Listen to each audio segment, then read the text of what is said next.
विष्णुमय जग वैष्णवांचा धर्म, वेदा वेद भ्रम अमंगळ, ऐकाजी तुम्ही भक्त भागवत, कराल ते हित सत्य करा.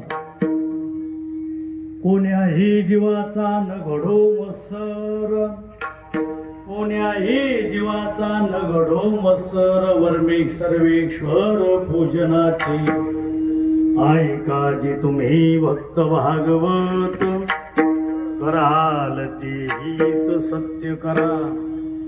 तुका म्हणे एका देहाचे अवयव, तुका म्हणे एका देहाचे अवयव, सुख दुःख जीव भोग पावे, ऐकाजी तुम्ही भक्त भागवत, कराल ते हित सत्य करा.